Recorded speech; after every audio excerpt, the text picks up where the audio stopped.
Good afternoon, everyone. It's 3 o'clock here in Montreal. We're back with another bit of day streaming.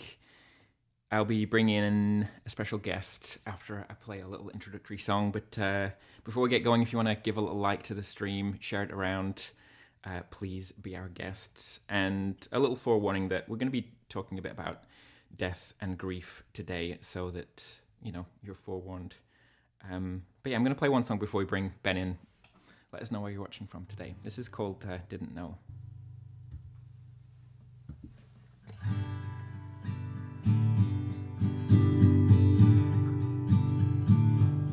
We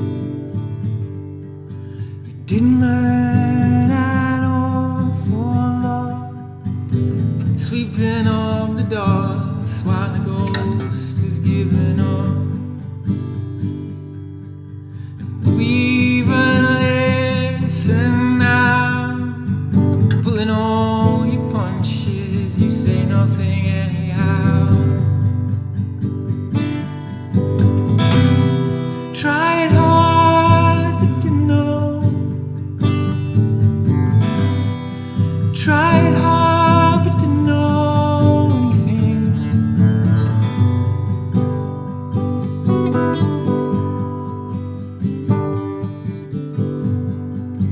Frozen at some point, long gone. I'm trying to remember that the worst of it's to come. Obsessing over all that you like. You can take it forward, but I won't take it back. Forward hard but couldn't go.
Didn't know. Hello to everyone. I hope that you're all doing well. I see we've got some folks watching in Vancouver, Reed, Halifax, Dartmouth. Hi, Molly. Yeah, it's such a pleasure today to get to introduce one of my dearest friends over on the south shore of Nova Scotia. Please give a warm welcome to Ben Gallagher. Ben, how are you doing? Hi, Tim. Thanks so much for having me. Yeah, I'm doing pretty well. It's a rainy day here, but not a snowy day. It's snowing here. Winter has officially arrived. Yes, that's right. Yeah, and I'm having a usual busy day. As you know, I have 2 kids at home, and so the days are not entirely my own anymore. But they are full of pleasure and excitement and uncertainty. All kinds of experiences. Yes. Yeah, it's so nice. So nice to see you on here. I mean, I invited you to come on as the guest a few weeks back, but I'd almost forgotten that we actually played a show together in Nova Scotia like 2 months ago or something. So this is just a thing that we do regularly now. Yeah, that's right. I know. I'll see you in another couple months. It's perfect. Yeah. Yeah, and we are former housemates. There's been a few former housemates on this on the stream. Weirdly enough, I guess. I mean, that was Halifax in the late 2010s. Is that what we call that decade? I don't know. Early 2010s. A lot of creativity in that household. But yeah, you just well. I'm not sure on the dates. Has the book actually been published yet? Because I know that there was some kind of unsureness about when the book was coming out exactly. Yeah. So, like so many things in the pandemic, the publishing industry was impacted, and there was a global paper supply chain shortage. Okay. Yeah. As you know, paper makes the world go round. So I was waiting on the book for a long time, but it is out. It's been printed. I have physical copies. I have a copy right here with me with tabs for what I can read tonight. Yeah, and it's out. I had a local launch in La Havre on the weekend, and I have the press is going to host a virtual launch for all 4 books in the series next week. So the launch date is it's a moving target, or it's flexible. But yes, it's out in the world. There are you can physical order copies. it. Yeah, people have pre-ordered it. It's amazing. And yes, that link is actually in the video description, and I'll be sharing it again later. Go and get a copy, everybody. Yes, but the idea to bring you onto the stream was because we were chatting about possibilities for launches in different places. And I guess we'll get onto that one thing at a time. But there are some more in-person launches coming up, but we'll get into the details of those as we go along.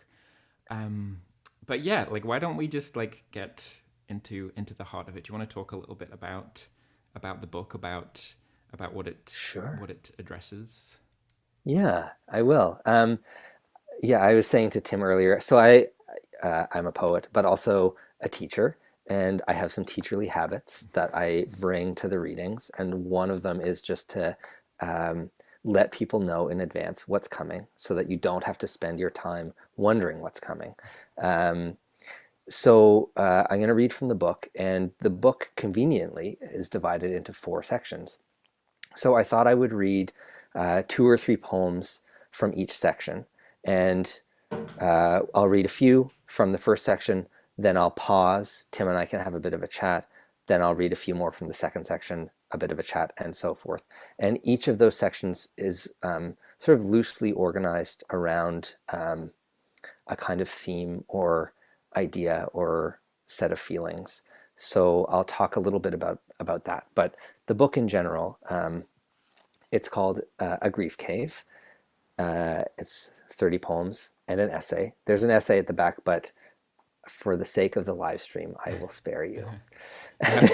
You have to get the book to read that essay. You'll have to get the book. Yeah, if you want to know what the essay says, get the book. And the cover is a beautiful painting by my partner Zoe, and the book begins with a kind of discussion of I guess Zoe's death and my relationship to her and my grief process, and so that's where the book begins, and it moves from there towards the birth of my first child, my daughter Runa. So I thought what I do is I'll just read. The book begins with a little prefatory note, which I will read, and I'll read 3 poems from this first section, which is really begins kind of in the heart of grief and dealing with that feeling loss. So here we go. On the evening of October 30th, 2013, in Hamilton, Ontario, my partner Zoe Nudell was late returning home after her nightly run. I stepped outside, leaving a stew simmering on the stovetop, not sure how to begin looking. Around the corner I came to a line of police caution tape, and when I mentioned her name, they drove me in a squad car to a nearby hospital. These poems were written in the years following that evening.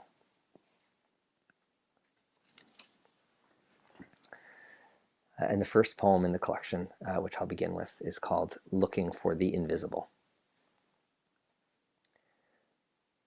October dirt is cold on hands. In October sun, earth warms. Last swarms of bee roam, seeking nectar.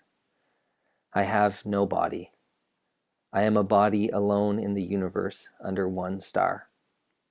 I am this twisting grub, white body in the dirt. I have a box full of ash, invisible body made real. I cannot give yet to the wind. How to see what cannot be seen? Burn it. Show me the moment you find what has been taken. Not the street, no body left there. Not the station where they ask and ask but never reveal. The detective says, remember, you must remember she is not the person you knew. You must remember this.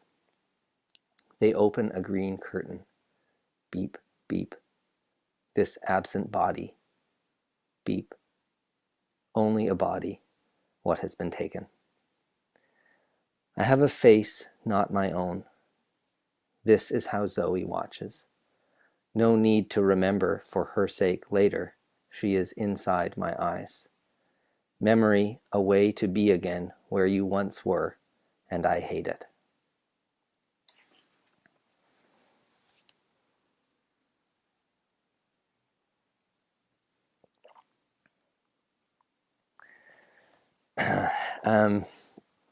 This next poem is called My Persephone, and as you may or may not know, Persephone is a Greek figure of Greek myth who was taken into the underworld to become the wife of Hades, and her mother Demeter was the goddess of the seasons, and when Persephone was taken, the world entered a long winter.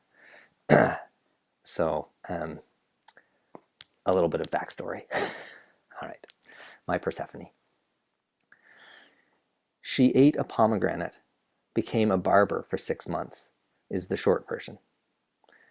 Long version, a mother searches, knows the trouble gods bring when those gods are men.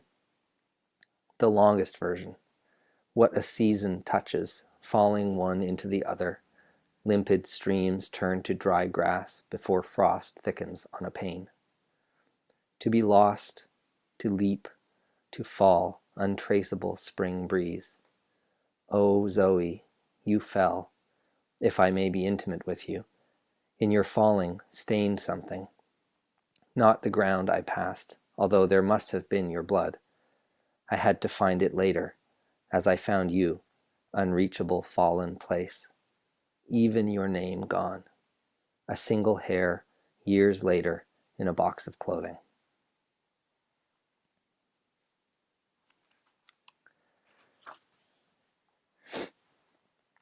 And the last poem from this section, the last one I'll read before we have a chat, is called No One Knows Alone.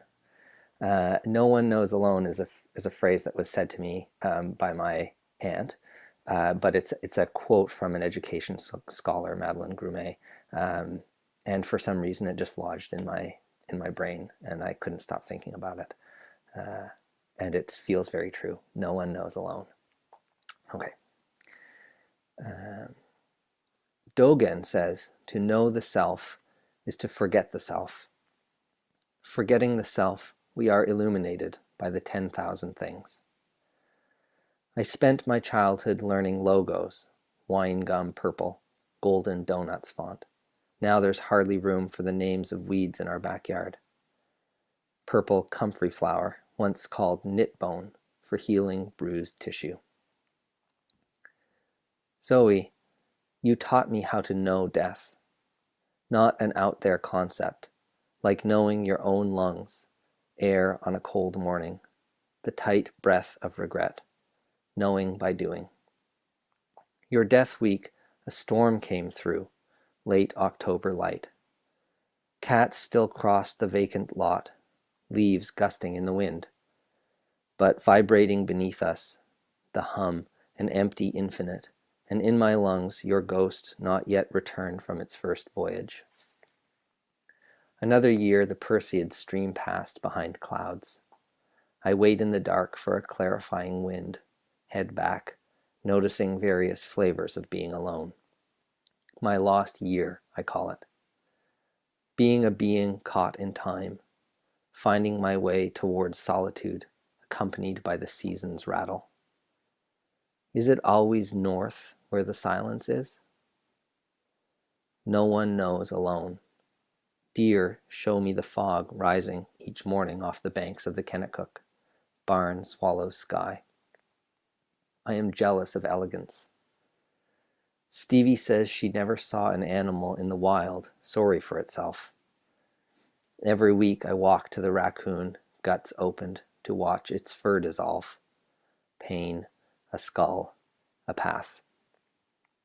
Knowing is a ritual the body follows.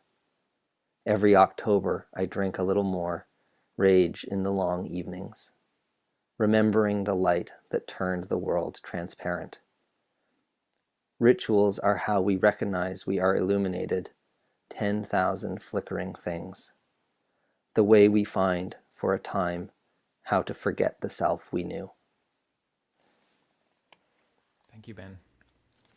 Yeah, thanks, Tim. Thanks everyone for listening. Yeah, it's. I mean, I read the book before we chatted, and but yeah, I can't imagine it's an easy thing for you to. I mean, it's one thing sort of writing, publishing the books, but sort of the act of reading the things out must be kind of a weighty thing in itself. Yeah, it's been an interesting experience. You know, the funny thing about this book, so it's been almost a decade since Zoe died, which is hard to believe. And emotionally, you know, in the emotional world, time does not exist. And so a decade doesn't feel like it's passed when I think about that loss. But the poems were written, the poems in this first section were written, you know, 6 or 7 years ago at least, if not earlier. And so it really is an act of time travel to go back into those words. Mm-hmm. And I was not expecting the intensity of the experience of trying to read them out loud on these launch events. But it is really the case that when I'm reading them, I'm kind of transported back to the time where I wrote them. And it does feel like a lot.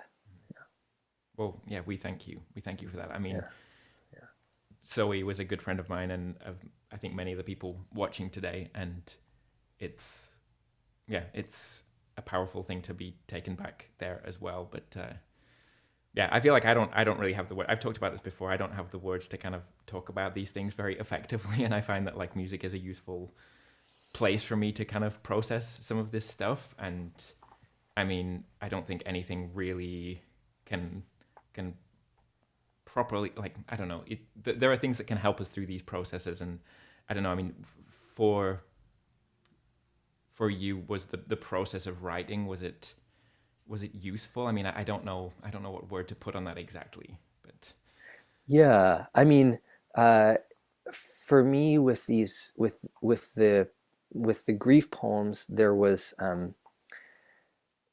was almost a compulsion. I couldn't not write, you know. And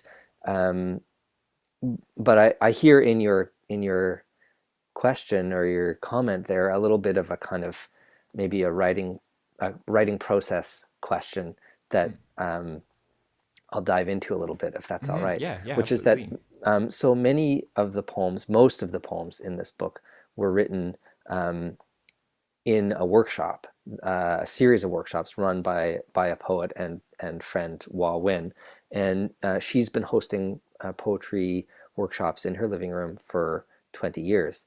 And the process of those workshops, the structure of them is fairly consistent, which is that a group of people gather, we read a poet's words out loud, for the first hour, and then we devise some kinds of prompts or invitations for writing, and then we write for the next hour. And so a lot the initial grief poems that I was writing in the first few years after Zoe's death were very raw and unshaped.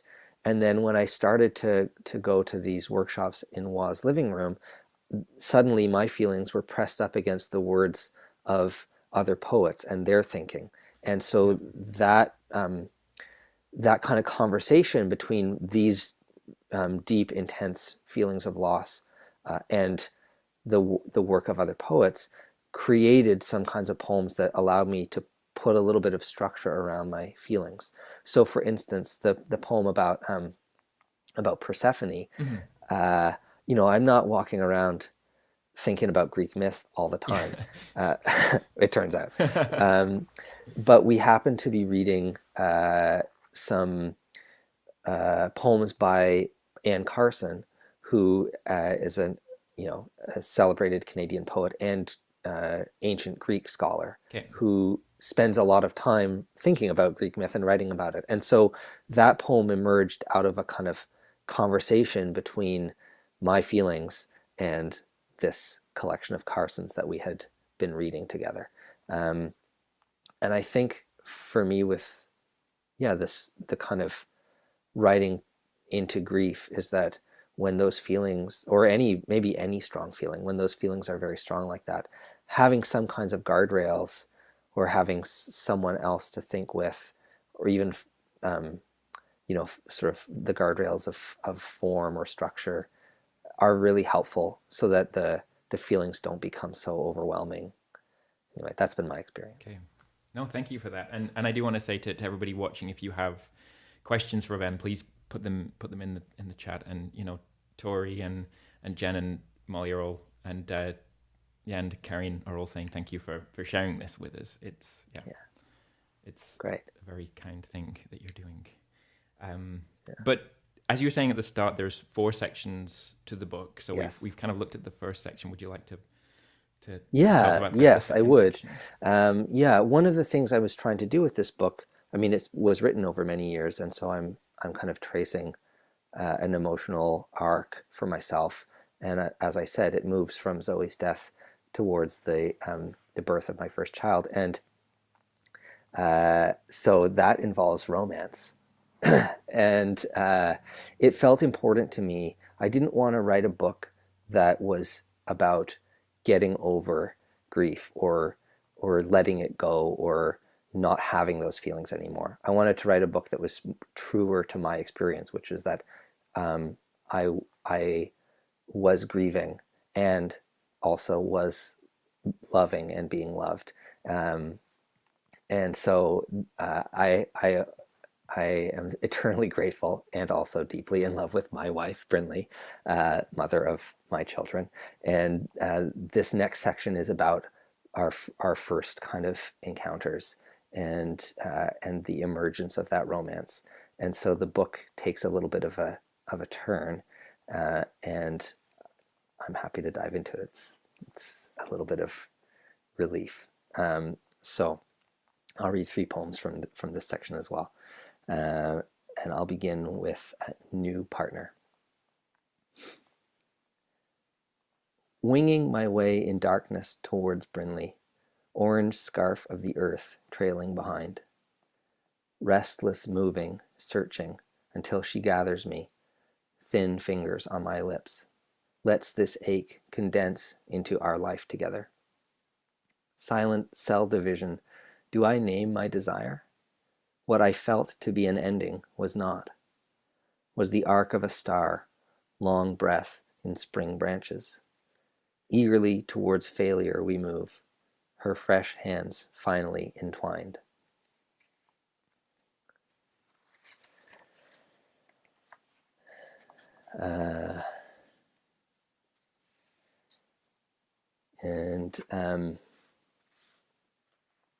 Yes, the next one I'll read it's called Halfway Point.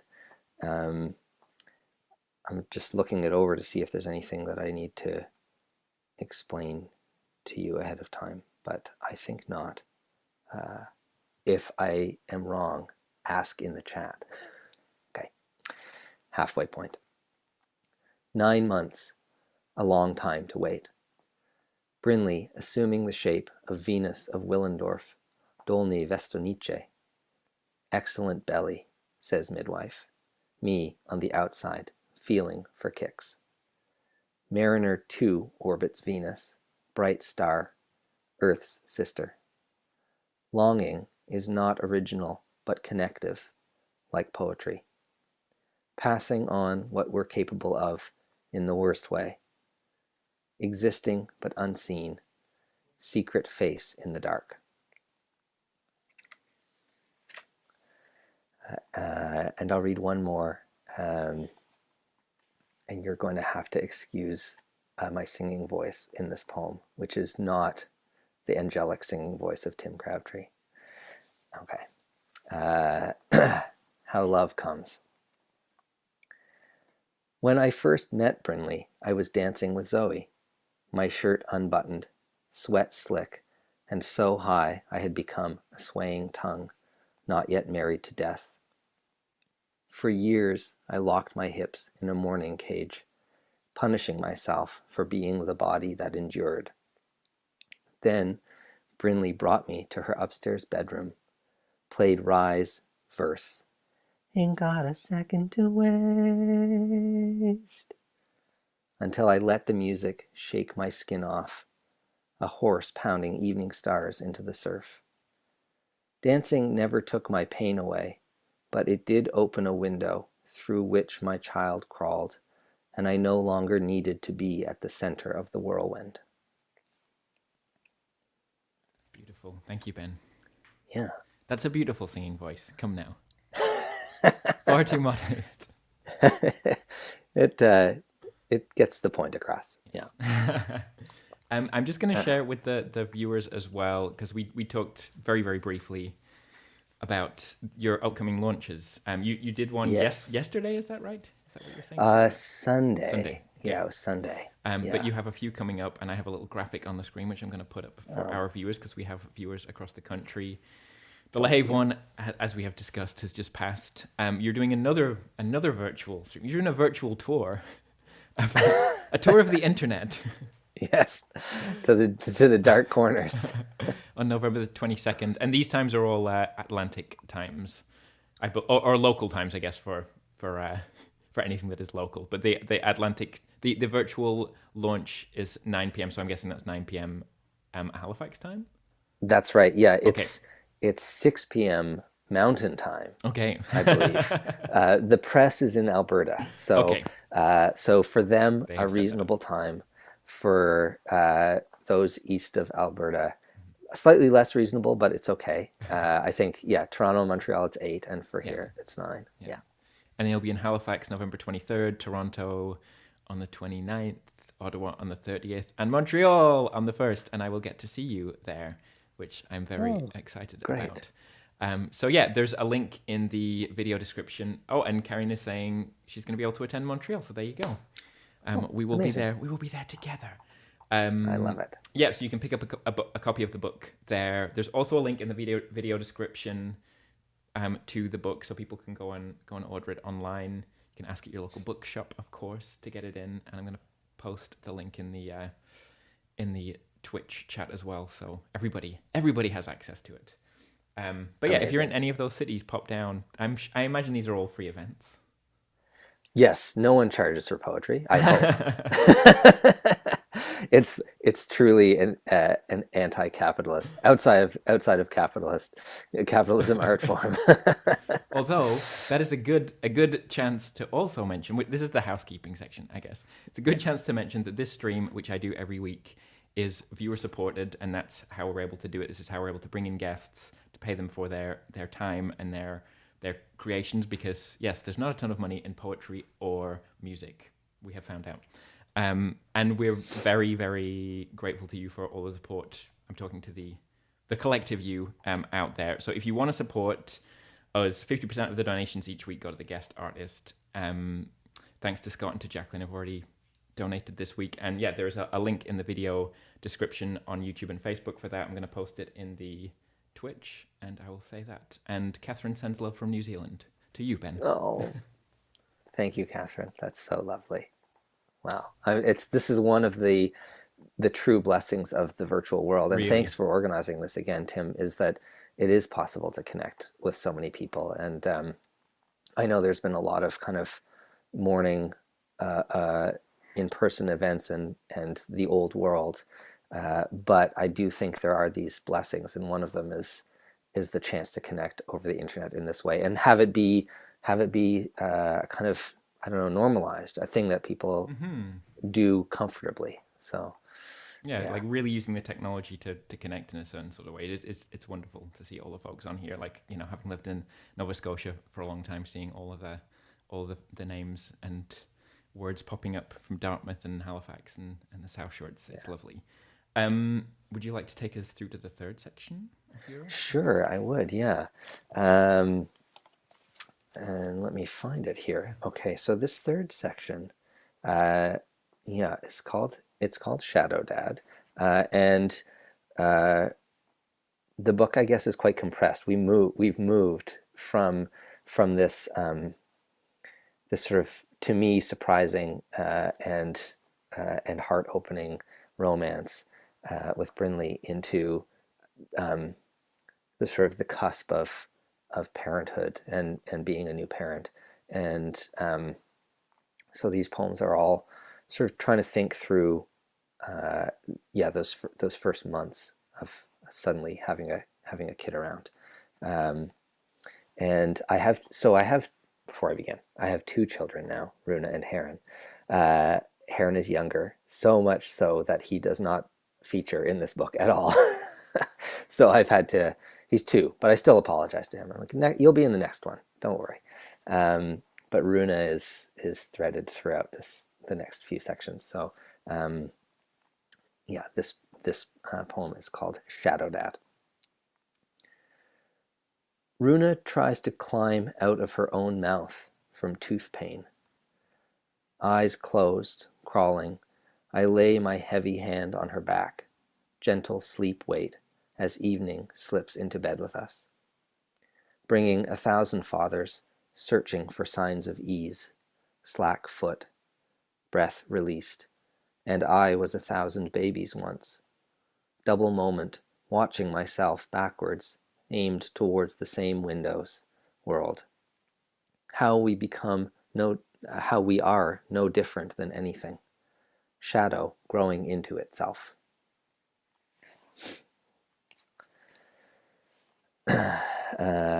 And this one is called Dad Jokes.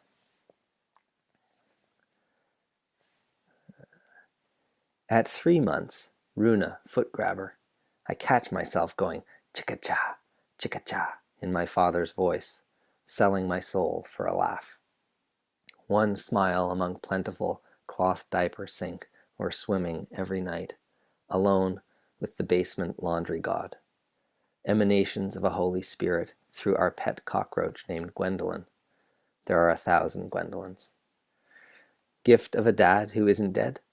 Paternal life. Runa on our bed, loves mobiles only on her back, not yet wounded by the whirlwind. I ask my therapist for a Freudian splint, chicka-cha, chicka-cha. She suggests I try amnesia. Stop reading postcards from my childhood. Beans on toast, the old soup can supper, carcinogenetically gifted. My child will not live my life. Fewer and fewer literal fish in the sea, after all.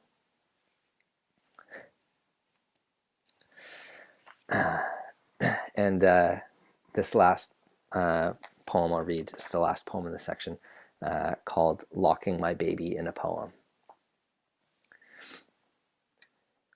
How long after Runa's birth did I first worry about the breaks of time? There aren't any. Not those early days of new fatherhood, adrift on seas of love or in a fog, 3 in the morning rocking back and back to shadows, where every baby born after Zoe's death flashes before me. Charlie, Declan, Emmy, Jasper, Micah, little Sadie, Sal, Sorsha, Big Theo, knew Zoe. Love, a line of paint dripping down some back alley. From where to where? Untraceable connection. I lift her small hips with every diaper change.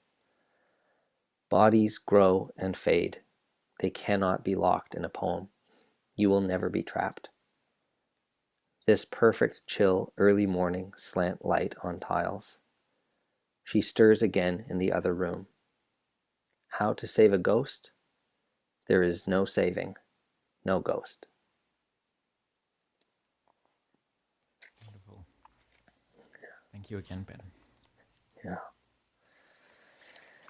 Yeah, and it's wonderful to hear the go ahead. poems read aloud as well. I feel like this, that really is the gift of a launch or an event like this, because I mean, I don't think it's exactly sort of like performance poetry, but there's a way that it's conveyed through the voice. I mean, like, how do you think about yourself in terms of a poet? Like, for you, is it something that the live version of your poetry is, you feel like it is its own separate world that you're working in, or do you feel like I'm just about the words on the page and the writing? Because they are two different worlds that we can operate in these ways. Yeah, they really are. I mean, it's for me. I mean, I spend most of my time with words on a page. That's where the poems begin, and where I do most of my tinkering. And I know that there are, there's whole communities of poets, many types of poetry in the world that are primarily performance-based, performance-driven, or kind of are even created in the moment. And I'm not working in that zone, but I do feel like there's something that comes alive for me in the poem when I'm reading it out loud.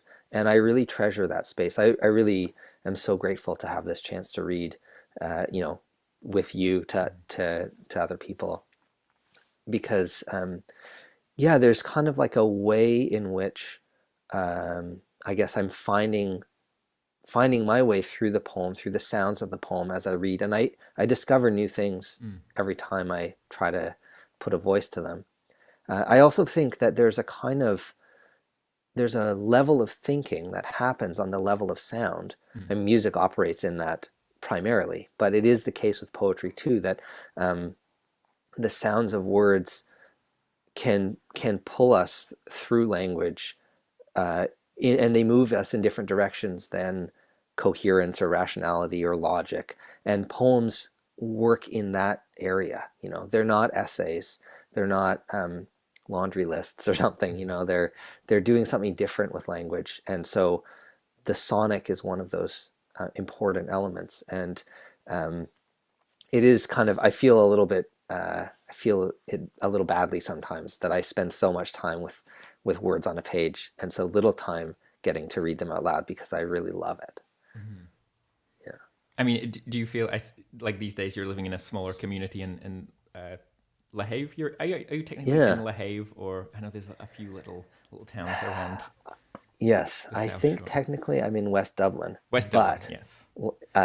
The postal code says La Have, and La Have is like a much larger area than all of these little communities along that shore. So yes, remote fishing villages in Nova Scotia. I can't imagine that there's like a lot of opportunities to get out and do lots of reading. But I mean, have you found a sort of a poetry, literary community down there as well? Yes, I would say that the South Shore of Nova Scotia is a poetry mecca. Okay. It is worth going to. There are many fine poets down here. Yeah, a surprisingly large number of fabulous, talented poets. Like Alice Burdick is down here, and Alison Smith. Michael Goodfellow just published a book recently with Gasparo.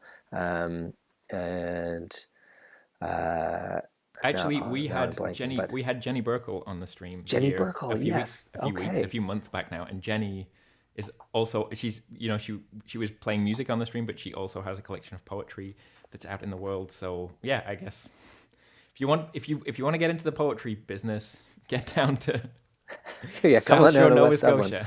We'd love to have you. Yeah. Yeah, it's really thriving. And there's so many bookstores here too. Hmm. So it's really I feel blessed Okay. in that regard. Yeah. But I do, I mean, I I think to your point though, even though I mean as poets we all support each other um and have chances to talk, but even still there's not a lot of venues for poetry, and it's especially reading it out loud. It's it's a strange kind of beast a little bit because it's not music, and it doesn't, I don't think, thrive that well in a in a bar on a Thursday night when people are trying to get drinks or something. It requires a kind of intimacy and listening attention, and so the spaces for that are harder to track down than I Yeah. would like. Yeah, Okay, well, we'll definitely get you back on here to give you another space for this because I love to hear you read. I love your reading voice, so I'm glad that thanks, Tim. this feels and your singing voice too. Would you like Great. to finish up with the fourth section of the Yeah, book? yeah, I will. I'm just gonna have a little sip of water, and Me too. yeah, please. So this last section, um, I kind of return a little bit to thinking through the the kind of grief that the collection begins with. Um, but I believe that these poems, they're the most recent in the collection, and they're kind of mediated by the the movement through love and childbirth and parenting that happens in the middle of the collection. And so it's a chance for me to kind of think through these themes of loss and love and new life all together, like fused a little bit. And that's really been for me at the heart of the collection. What I was hoping it would do is um, to try to hold a space where all of these feelings can exist alongside one another, and there isn't a kind of getting over or moving beyond or replacing loss with love or something. It's that these things coexist and they're sort of threaded through each other. Um, so yeah, hopefully the poems in this last section kind of, that's the zone that they're in. Um, I'll begin with this one called At the Water. I wish you'd haunt me, the kind of ghost I could feel, a visible, invisible way, head turning in laughter 1 block ahead. When I catch up, you are 3 teens. Maybe I'm dancing finally, sweating out these hard years. In the corner, you're swaying for a second. The kind of ghost I'd say, that's my ghost, and we'd be lovers again, talk into the morning, heart caught on your eyebrow, the world I wanted restored. This is a harder haunting, the long line of life, no resting. Once a year I visit a lake where I address you directly. Why haven't you come back? Don't you know I miss you? I'm so tired of washing every dish, turning off the lights at night. Let me know you're listening. Can you hear the sounds of this life rattling?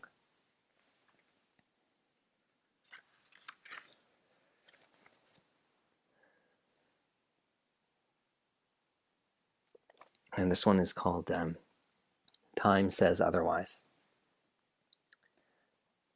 Thinking of Zoe now again in thick wool, our hands folded, united even if time says otherwise. Pleading, for isn't death an end?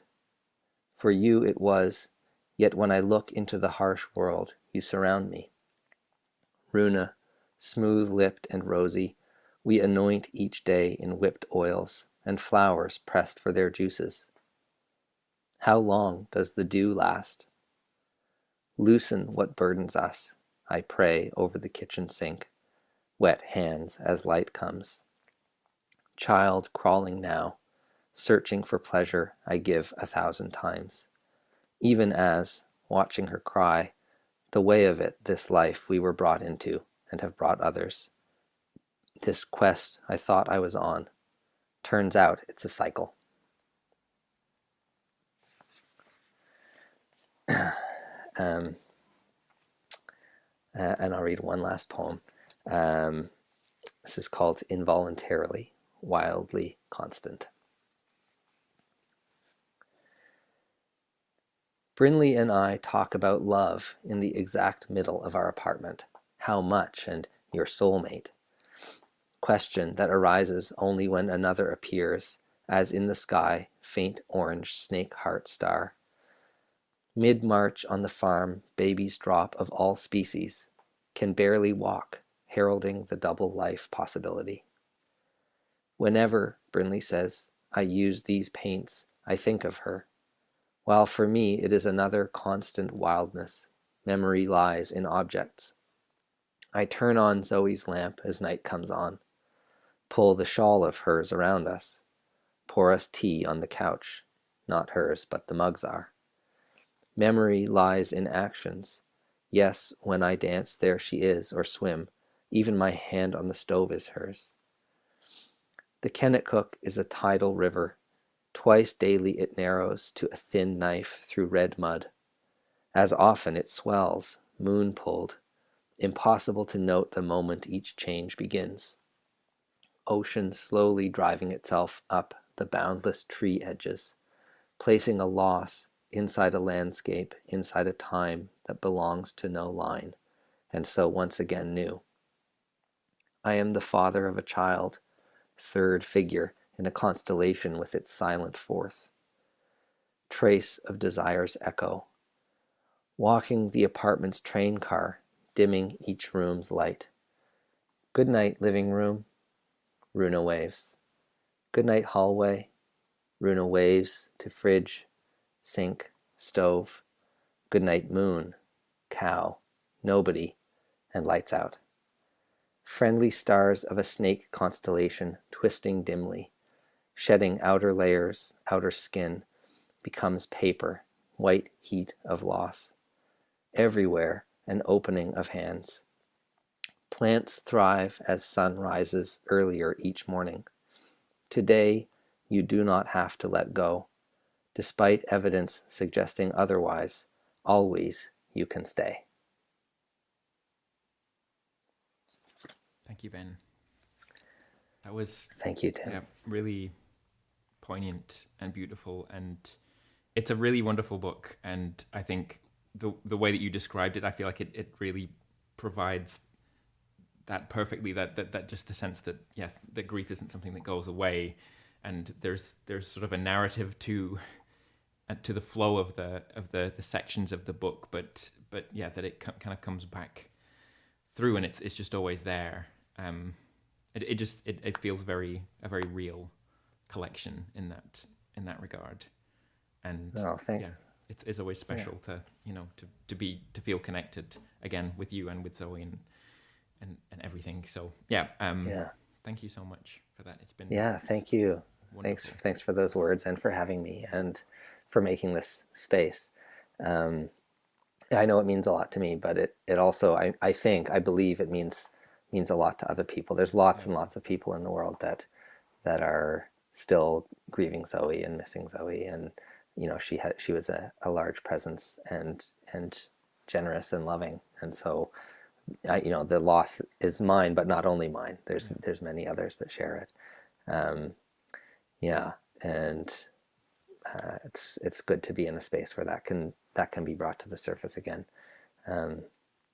As well as, I should also say, hopefully there is some kind of thread through that loss of a little bit of the humor of parenting and the presence of love and Brinley's sort of sustaining care that has kind of made the book possible. So it's a lot to hold, and I'm really glad that the book is there to do that work for me. Well, you did a bit of work. You had a little involvement with it. But I think there was one description of the book as life affirming, and I feel like that's very true, and I feel like it's what it at the core is life. Like that's the and just wrestling with it and all of its complexities. There's a beautiful note from Jen who said, "So beautiful, Ben. Very glad I caught that. The courage to share such tender expressions. I commend you. Giving words to the wordless world of grief. Thank you. Love from a long lost acquaintance." It's Jen Hesser over there. That's lovely. Thank you so much for writing that. Yeah, and again for people I'm gonna just put the little graphic up there again of where did it go here, so people can see where to find you on your book tour. LaHave has happened. Virtual launch November 22nd coming up. Halifax on the 23rd. Toronto 29th. Ottawa the 30th. And right here in Montreal on December 1st. So get out and see Ben. Pick up a copy of the book. And also just a bit of Paper Beat Scissors related stuff, because we chatted about this. Ben was integral actually to the making of the first album. I mean, we lived together when I was writing a lot of that music, but Ben was also the resident chef at the Old Confidence Lodge, which is just right around where you live right now. And so I'm going to put a little photo of the band from that day. And that's there's Mike Feuerstack who produced it on the left, and then Diego Medina who is the engineer, then Ben in the middle in a lovely pink shirt. And Ben can't see this image right now, but you can skip back and have a look later. Myself, Kyle Kunjak who played the bass, and Mike Bellier who played drums. So yes, it's all connected. Yeah. Mike also, I believe, is married to a poet. To a who poet, lives Michelle on the South Alred. Shore of Nova Scotia. See, we just keep growing. Yeah. So, if there's anything that you take away from this today's stream, it's that if you love poetry, you should move to the South Shore of Nova Scotia. That's right. Yes, join us. Oh, I know that you're eager to play music and I'm eager to listen to music, but can I just recall for us, for everyone at that Old Confidence Lodge, there was this very quintessential Nova Scotian moment, which was that it was towards the end of recording. The band had really been playing long days, hard. We were running out of food, and someone showed up with a giant bag of fresh smelts, like fish that had been caught from the river.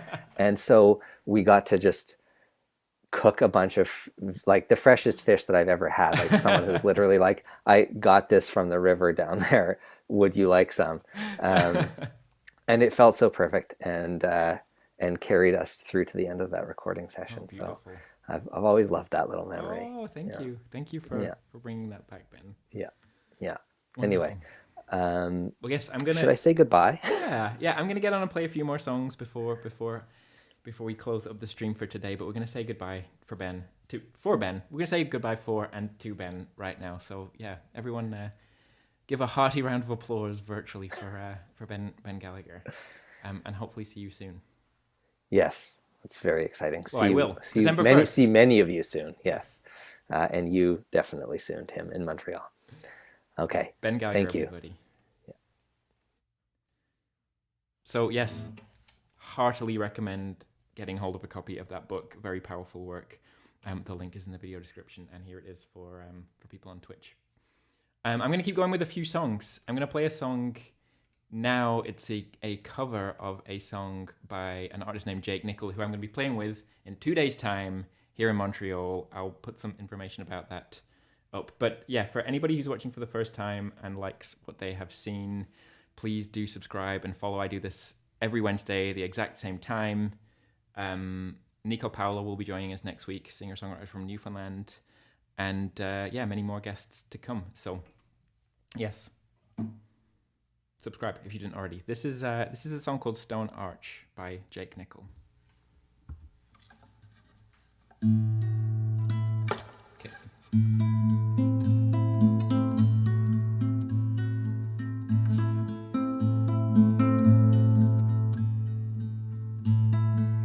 It's a delicate balance above a throbbing sea. You can't control the tides, What will it be? And will it succeed? It's time to build my own art,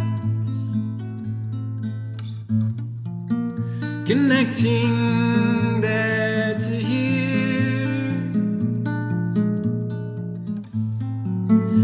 I do it year by year.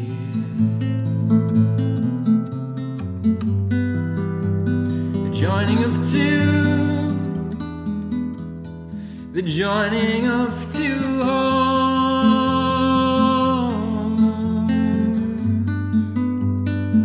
standing in the sun,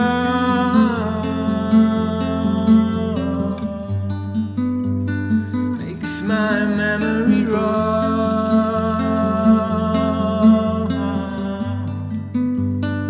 standing in the sun.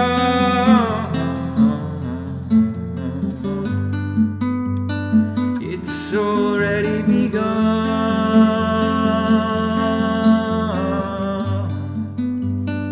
standing in the sun.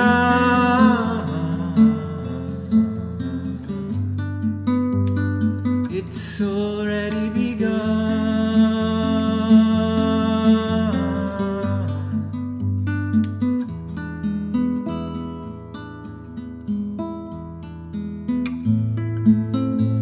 When setting down the last stone,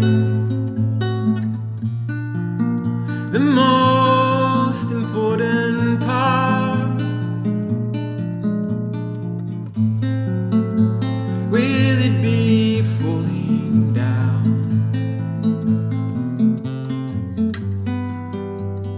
What will it do? And what will I do now?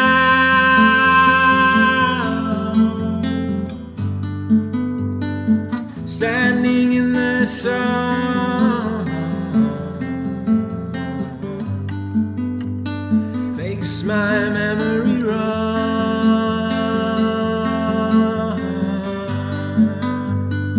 standing in the sun,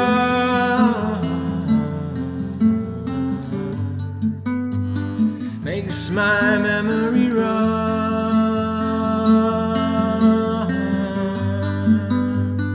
standing in the sun.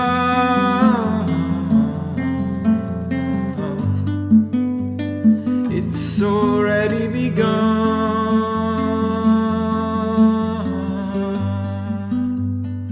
It's already begun. At Stone Arch by Jake Nickel.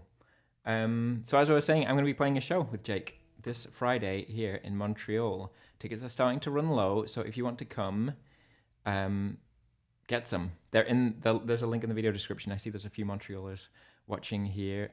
But yeah, there's the information right there. At my favorite venue in town, Ursa, which is on Park, between Bernard and San Viator. Yes, I'm going to keep going here. I've got a few requests. If there's anything that anybody else wants to hear, just type it in the chat, or if you're watching on Twitch, there's a widget and a big old list of things that you can pick from. So Stone Arch has been played. So I'm going to play a song called Once, which was recorded. We recorded it at those sessions at the Confidence Lodge that I was just talking about with Ben.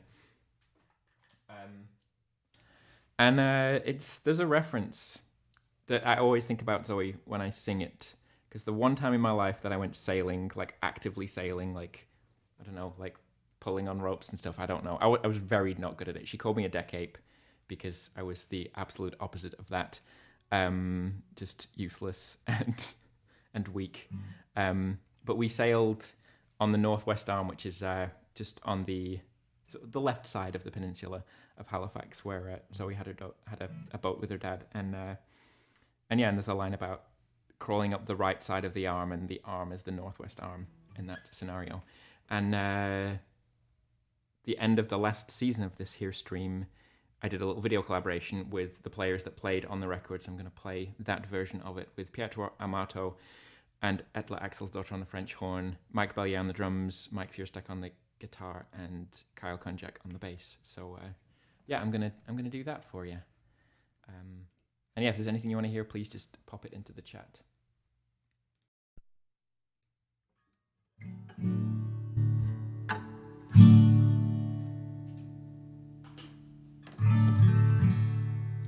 Okay.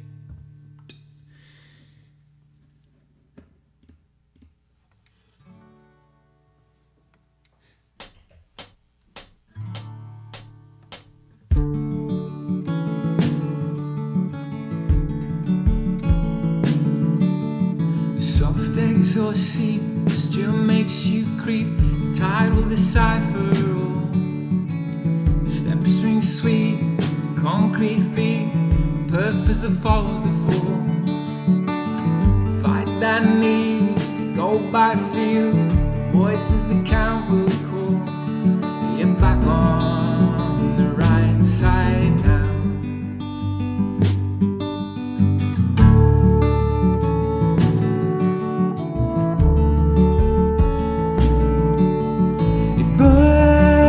Through the middle, but you stick to the sides. Cruel the right shore of the arm. Drained of all experience, crashing lines again. Once you didn't know. Once you didn't know, once you didn't know, once you didn't know, once you didn't know, once you didn't know.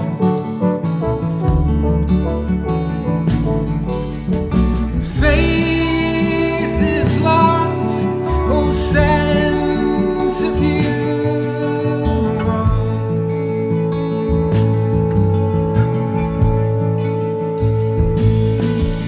But the worst of it, you won't fight it alone. As alone as you'd like, undrained of all experience. You're crashing lines again. Speak so much of cowardice. Stay silent just the same. Once you didn't know, once you didn't know, once you didn't know. Once you didn't know, once you didn't know, once you didn't know. Once you didn't know, once you didn't know, once you didn't know. Once you didn't know, once you didn't know, once you didn't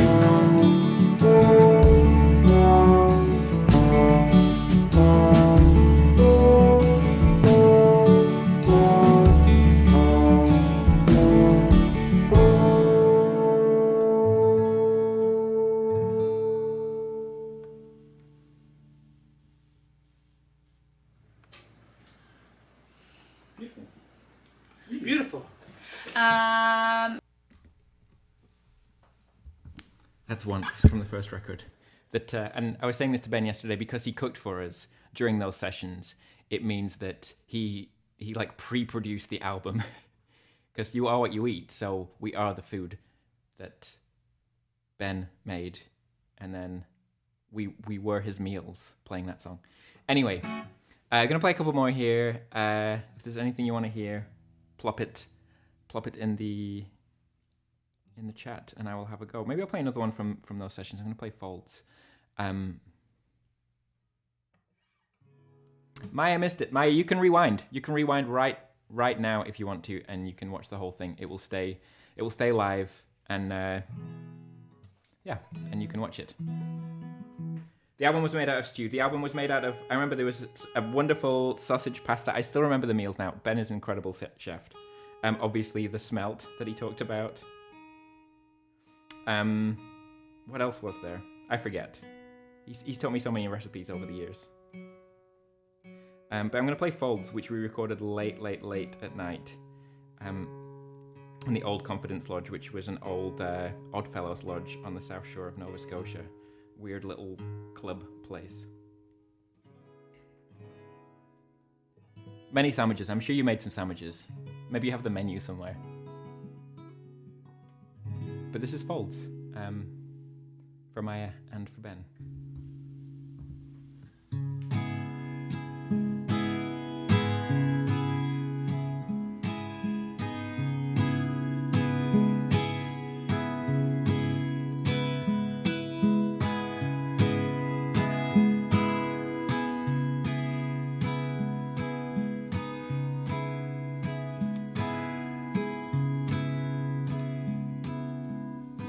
Climb up this fleshy frame, hands and feet are fixed, stretching up above me.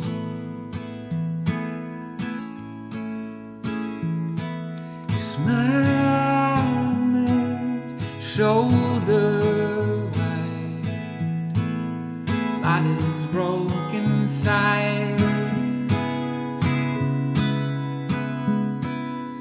Wind rose, I lost my step, cushioning my back, the sands that came to greet me.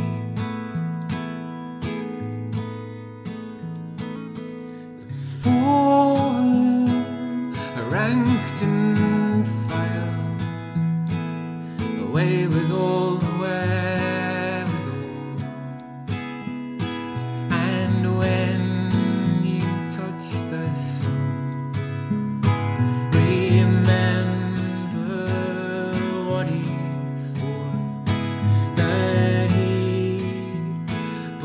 Sweat from your pores. It's in their eyes and shoulders, cushioning your lives and folders. Cause even if you pushed it forwards, we've got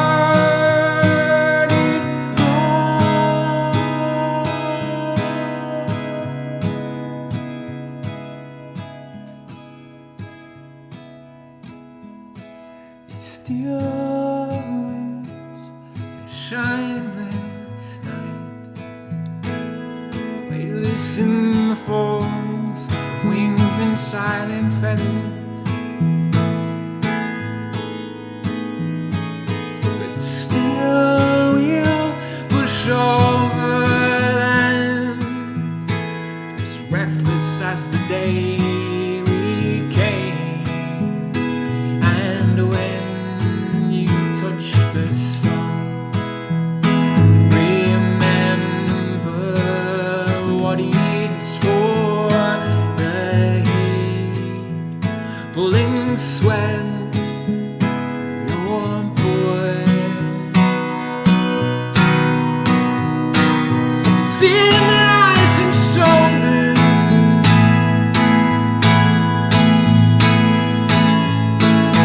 cushioning your lives and folders.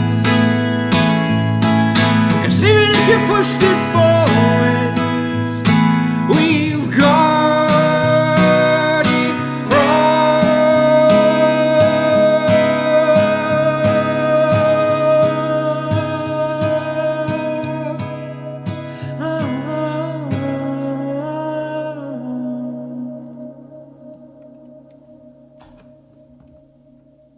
That's Folds.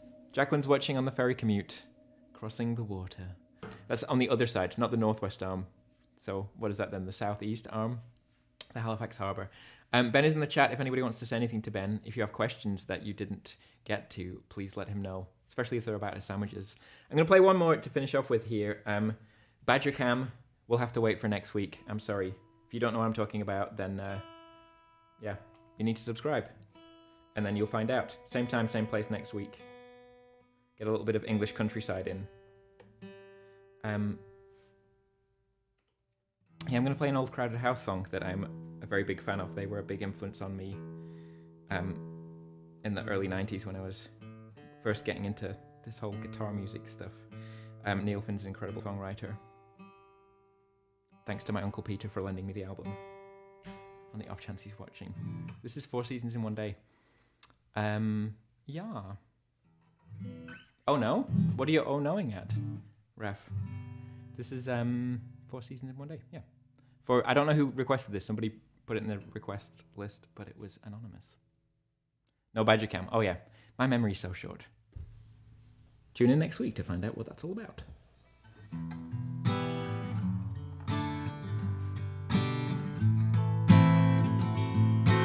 4 seasons in one day, lying in the depths of your imagination, worlds above and worlds below. The sun shines on the black clouds hanging over the domain. Even when you're feeling warm, the temperature could drop away.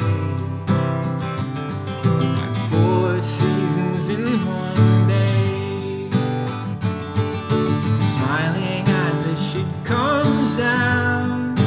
You can tell a man from what he has to say.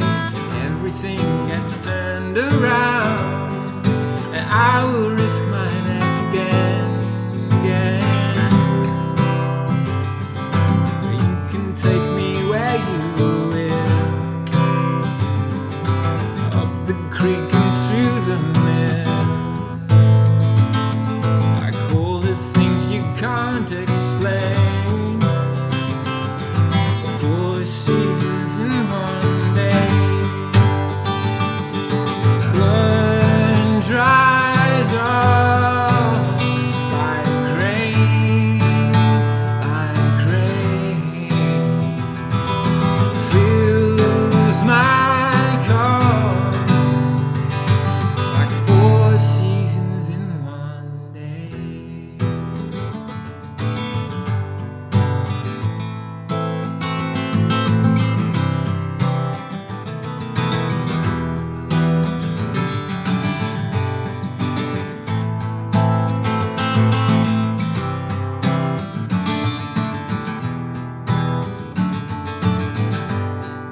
It doesn't pay to make predictions, sleeping on an unmade bed.